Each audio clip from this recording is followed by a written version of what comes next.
நேத்து வீடியோல பாரிஸ் நகரத்தோட மையத்துல இருக்க ஆர்க் த ட்ரியோம்ஃப் அப்படின்ற இந்த கட்டிடத்தை பத்தி லைட்டா பார்த்தோம். இது என்ன கட்டிடம் தெரியுமா?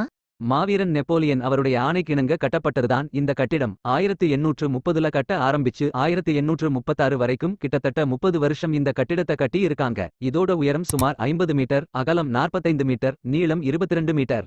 பாரிஸ்ல இருக்க ஐஃபில் டவருக்கு முன்னாடி என்ட்ரன்ஸ் மாதிரி இருக்க இந்த கட்டிடம் 4 பக்கமும் நுழையிற மாதிரி கட்டி இருக்காங்க. இதோட சென்டர்ல ஒரு அணையா நெருப்பு எரிஞ்சுக்கிட்டே இருக்குமாம். பிரெஞ்சு புரட்சி மற்றும் முதல் உலகப்போர் நினைவா இந்த ஆர்க் த ட்ரியோம்ஃப் கட்டிடத்தை கட்டச் சொன்னாராம் மாவீரன் நெப்போலியன். நாம போருக்கு போயிட்டு திரும்பி வரும்போது இந்த நுழைவாயில் வழியா வந்துதான் நம்ம வெற்றியை கொண்டாடணும்னு நெப்போலியன் சொன்னாராம். ஆனா போர்ல அவர் தோத்து போயிடுறாரு, சிறைப்படுத்தப்பட்டு இறந்தும் போயிடுறாரு. அவர் இறந்து 20 வருஷம் கழிச்சு அவரோட உடல் மட்டும்தான் இந்த நுழைவாயிலுக்குள்ள போச்சாம். அவர் உயிரோட இருக்கும்போது உள்ள போகவே முடியல. நம்ம வேட்டு கோமாதவன் ப்ரோ இங்க நேரடியா விசிட் பண்ணி வீடியோ போட்டிருக்காரு. அந்த வீடியோ லிங்க் டிஸ்கிரிப்ஷன்ல இருக்கு, செக் பண்ணி பாருங்க.